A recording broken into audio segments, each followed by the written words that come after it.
લોકમત ન્યૂઝમાં આપનું સ્વાગત છે। વડોદરા મહાનગરપાલિકાની ચૂંટણીને લઈને શહેરમાં રાજકીય ગરમાવો ચરમસીમાએ પહોંચ્યો છે। 26મી એપ્રિલે યોજાનારી ચૂંટણીને હવે ગણતરીના કલાકો જ બાકી રહ્યા છે અને આજે સાંજે પ્રચારના પડઘમ શાંત થવાના છે।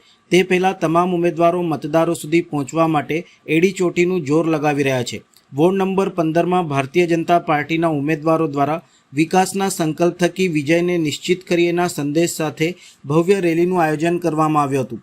સવારના 8:30 કલાકે સૂર્યનગર ભાજપ કાર્યાલય ખાતેથી શરૂ થયેલી આ રેલી આયુર્વેદિક 3 રસ્તા પૂનમ કોમ્પ્લેક્સ, ભાજપ ઉમેદવાર અજય રબારીનું ઘર, આશાપુરી સોસાયટી, પરિવાર 4 રસ્તા, રેવા પાર્ક, ગુરુકુળ 4 રસ્તા, સમર્પણ સોસાયટી, કેદારેશ્વર મહાદેવ અને ઉમા 4 રસ્તા જેવા વિવિધ વિસ્તારોમાં ફરી હતી।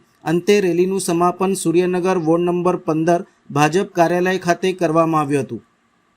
આ રેલીમાં વોર્ડ નંબર 15ના ઉમેદવારો અજયભાઈ રબારી, જ્યોતિબેન પંડ્યા, નયનાબેન શાહ અને ઋષભ કામદાર ઉપસ્થિત રહ્યા હતા। મોટી સંખ્યામાં કાર્યકરો, અગ્રણીઓ અને સ્થાનિક નાગરિકો જોડાતા સમગ્ર વિસ્તાર રાજકીય રંગે રંગાઈ ગયો હતો।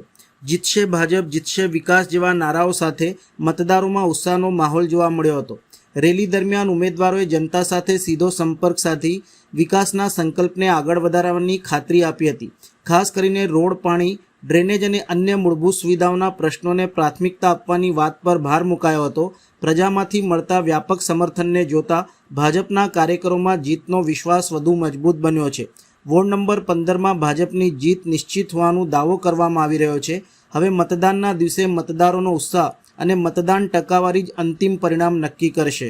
આજે વોર્ડ નંબર 15 સૂર્યનગરથી અમારી આ સંખ્યા આપ જોઈ રહ્યા છો કે અમને વિશ્વાસ પૂરેપૂરો છે, અમારી જીત નિશ્ચિત છે અને આ વિજય વિશ્વાસ રેલી અમારી નીકળી રહી છે। દરેક કાર્યકર્તાઓ, યુવાઓ, મહિલાઓ અમારી સાથે સામેલ છે। આજે વિશ્વાસ રેલી જે વિજય વિશ્વાસ રેલી નીકળી છે એ વોર્ડ નંબર 15ની જીતની રેલી નીકળી છે। એટલે તમે વિચાર કરો કે વિજય વિશ્વાસ રેલી આવી છે તો કાલે જીતની રેલી કેવી 28મી હશે।